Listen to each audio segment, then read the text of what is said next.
I am so sure that you've been in a social situation where you weren't sure whether to give a handshake or a fist bump, or maybe you're trying to give someone a handshake and they're trying to give you a fist bump, and the whole situation is just messy. Thanks to COVID-19 and the pandemic has disrupted one of humans' most fundamental instincts, the simple act of saying hello.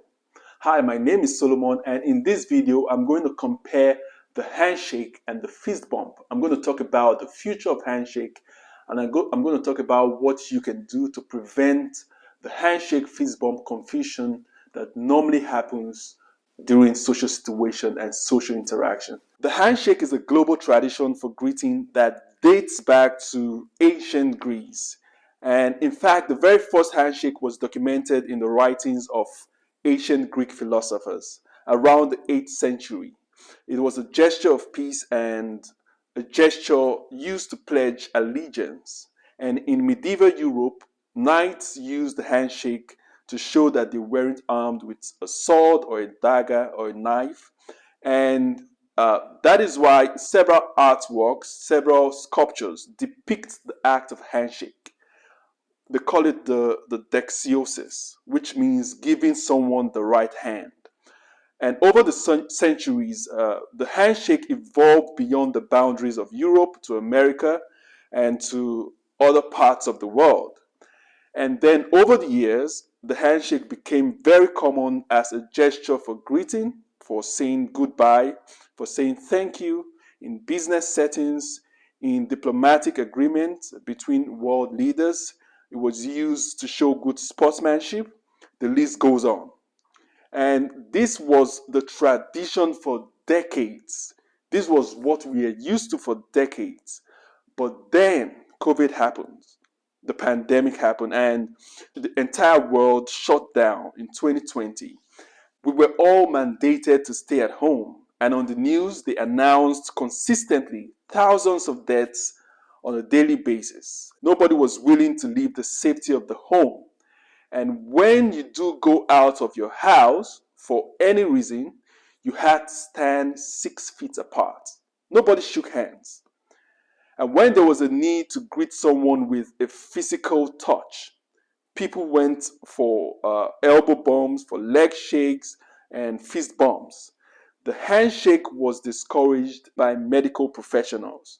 And this was the case for the year 2020 and into 2021. But now that we are no longer in lockdown and there is a COVID vaccine and the fear of contamination is not as strong as it used to be, we see less of the leg shake and the elbow bump. And I think probably because of how awkward those gestures are. However, more people go for the fist bump. And then a lot of other people are trying to bring back the handshake, which is why there's a lot of confusion whether to shake hands or to fist bump. But historically, unlike the handshake, the fist bump is like a more recent gesture that also signals like respect, approval, companionship between two people. The fist bump can be traced back to boxers that were instructed to touch their gloves just before a boxing match begins. Some other people trace the fist bump to a baseball Hall of Famer. His name was Stan Musial. And he used the fist bump during the 1950s and 1960s as an alternative to handshake. He was convinced that he was always catching cold by picking up germs from all the hands that he shook. But the fist bump became more popular in about 2009 during the swine flu pandemic. The Dean of Medicine at the University of Calgary, by the name of Tom Fisby, suggested that the fist bump was a good replacement of the handshake. And many studies found that the fist bump spread fewer germs than the handshake. And so lots of people began to use the fist bump. And now, in this current pandemic era, some people see the fist bump as a very reliable alternative to the handshake. So the big question is, the handshake or the fist bump, which is better? But I think before we answer that question, we need to answer the question of why is it important to use these gestures to greet in the first place? Why do we feel the need to do any of this in the first place? Firstly, we understand that it is part of our history, it is part of our tradition that has evolved over centuries. But secondly, and most importantly, is the power of a touch. From the time we were born, touch has been very essential to our growth, both physically, mentally, and emotionally. And research has shown that newborn children that are given a nurturing touch grow faster and have a more improved mental development. Children raised with more physical interaction are less aggressive and less violent. Couples who cuddle have lower stress levels, lower blood pressure, and a more improved immune function. And very interestingly, a study was done by researchers in Berkeley University of California, and they examined professional NBA teams. They looked at every single video of the first half of every NBA game during 2008-2009 season. And the researchers calculated all the celebratory touch, the high five, the fist bump, the chest bump, the shoulder tap, and all other kind of touches. And this is what they found. The teams that had more celebratory touch in the first half of the season won more games in the second half of the season.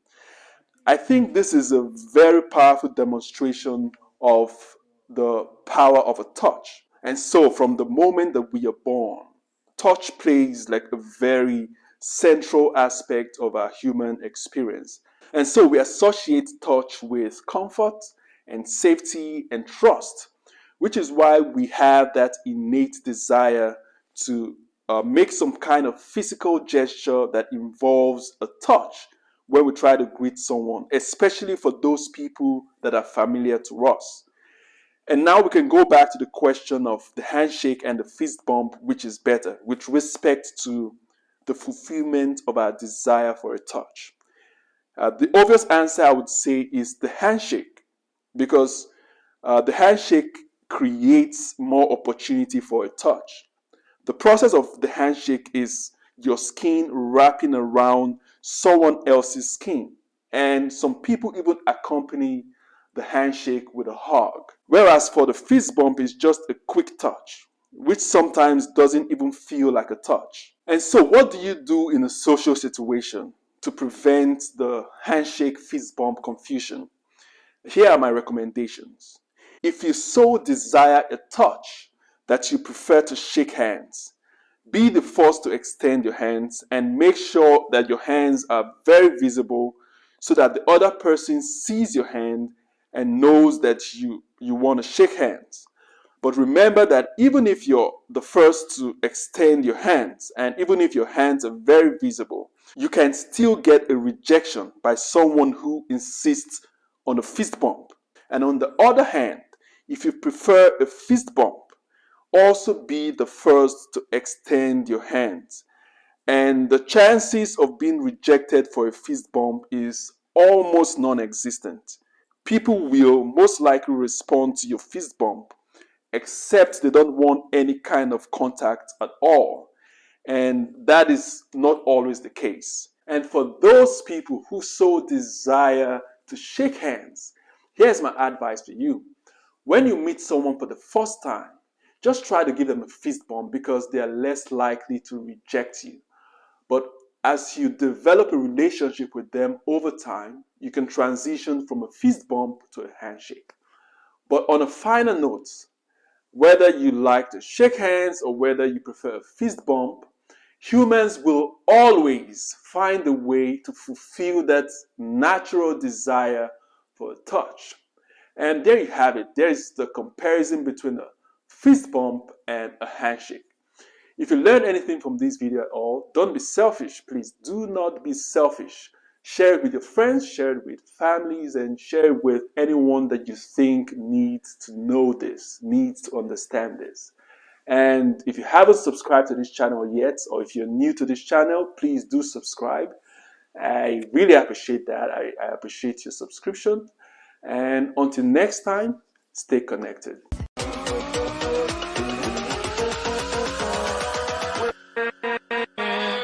With